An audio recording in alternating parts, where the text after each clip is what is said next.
नमस्कार, मैं गरिमा पांडे आपका स्वागत करती हूं हमारे YouTube चैनल आवाहन में। आज दिन के समाचार कुछ इस प्रकार हैं। सीएम धामी ने कहा, कोविड गाइडलाइंस का पालन करते हुए हो सकती है चारधाम यात्रा।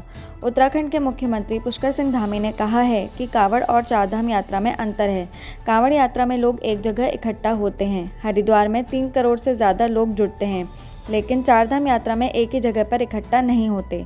धामी ने कहा कि कोविड गाइडलाइंस का पालन करते हुए यात्रा कराई जा सकती है। हमने चारधाम यात्रा को लेकर सुप्रीम कोर्ट में SLP दायर की है। पीएम मोदी ने दी नौसेना को बधाई, बोले विक्रांत है मेक इन इंडिया का बेहतरीन नमूना। प्रधानमंत्री नरेंद्र मोदी ने ट्वीट के जरिए भारत के पहले स्वदेश निर्मित विमान वाहक जहाज विक्रांत को मेक इन इंडिया का बेहतरीन नमूना बताया और इसके समुद्री परीक्षण की ऐतिहासिक उपलब्धि पर भारतीय नौसेना को बधाई दी।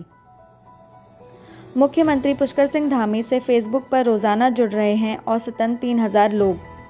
मुख्यमंत्री बनने के बाद से पुष्कर सिंह धामी के फेसबुक पेज पर समर्थकों की संख्या लगातार बढ़ रही है। 3 जुलाई से 4 अगस्त तक 99,580 नए लोग उनके साथ जुड़ चुके हैं, यानी हर दिन 3100 से अधिक लोग जुड़े। सीएम की कुर्सी संभालने के बाद से अपडेट को लेकर भी काफ़ी तेज़ी आई है। उत्तराखंड चुनाव, बीजेपी सभी 11,000 बूथ लेवल कमेटियों को 15 दिन में करेगी एक्टिवेट। बीजेपी 16 अगस्त से मुख्यमंत्री, मंत्री, विधायक और संगठन के दौरों का एक महाअभियान शुरू करने जा रही है।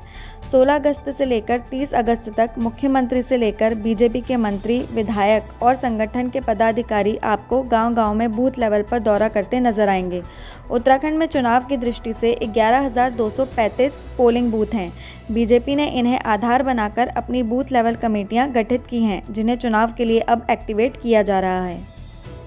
नैनीताल जिले में कोरोना महामारी के दौरान स्वास्थ्य विभाग द्वारा बांटी गई 90 लाख की दवाइयां।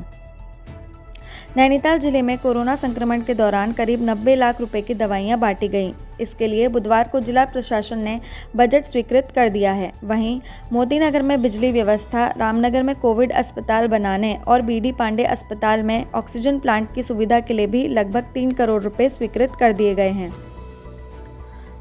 हाईकोर्ट के आदेश के बाद अब कुंभ कोविड जांच फर्जीवाड़ा के मुख्य आरोपी होंगे गिरफ्तार। हरिद्वार में कुंभ के दौरान कोरोना जांच फर्जीवाड़े के मामले में बड़ी खबर है। फर्जीवाड़े के मुख्य आरोपी मैक्स कॉरपोरेट सर्विसेज की मालकिन मल्लिका पंत और पार्टनर शरद पंत पर गिरफ्तारी की तलवार लटक गई है। कोर्ट के आदेश के बाद अब कभी भी इन दोनों मुख्य आरोपियों की गिरफ्तारी हो सकती है। अब PHC में भी मिलेंगी शुगर, BP सहित गंभीर बीमारियों की 107 जरूरी दवाएं। उत्तराखंड में प्राथमिक स्वास्थ्य केंद्रों पर भी अब मरीजों की शुगर, BP के साथ ही अन्य सभी ज़रूरी दवाएं निःशुल्क मिलने लगेंगी। सरकार अस्पतालों में दवाई उपलब्धता सुधारने के लिए नई योजना पर काम कर रही है। इसके तहत अस्पतालों में निःशुल्क दवाओं का दायरा बढ़ाया जा रहा है।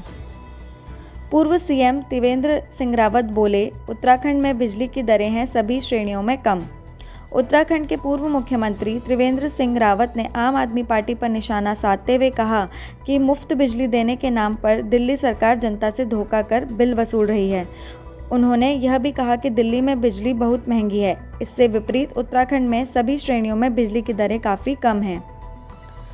भाजपा के प्रदेश अध्यक्ष कौशिक ने सभी PRO से कहा, एक सेतु के तौर पर करे कार्य। विधानसभा चुनाव के मद्देनजर भाजपा ने बुधवार को पार्टी संगठन ने प्रदेश सरकार के मंत्रियों, विधायकों व दायित्वधारियों के साथ तैनात PRO को आचरण का पाठ पढ़ाया। इस मौके पर भाजपा के प्रदेश अध्यक्ष मदन कौशिक ने सभी PRO से कहा कि वे मंत्री, विधायकों और जनता के बीच एक सेतु के तौर पर कार्य करें।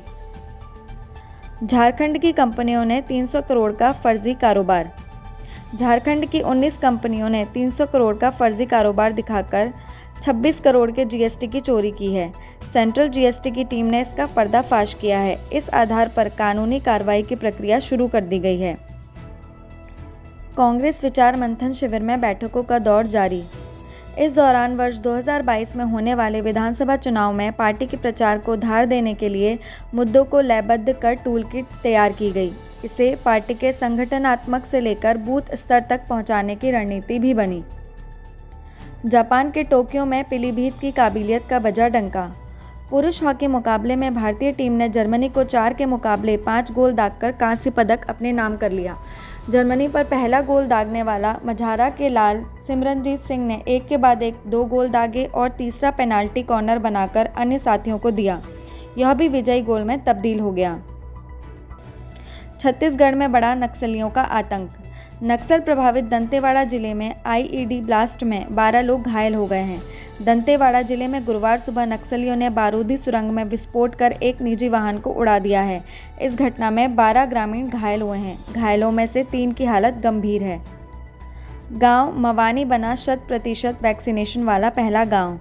उत्तराखंड के पिथौरागढ़ जिले के मुनस्यारी में आपदा प्रभावित गांव मवानी दवानी 100% वैक्सीनेशन वाला पहला गांव बन गया है।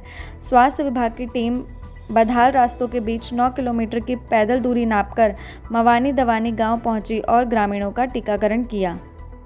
हाईकोर्ट ने कहा, वन विभाग में खाली पड़े 65% पदों की भर्ती प्रक्रिया करे शुरू।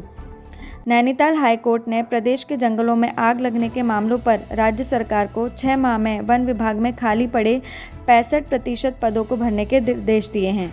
कोर्ट ने निर्देश दिए कि ग्राम पंचायतों को मजबूत करें और वर्ष भर जंगलों की निगरानी करवाई जाए। धन्यवाद।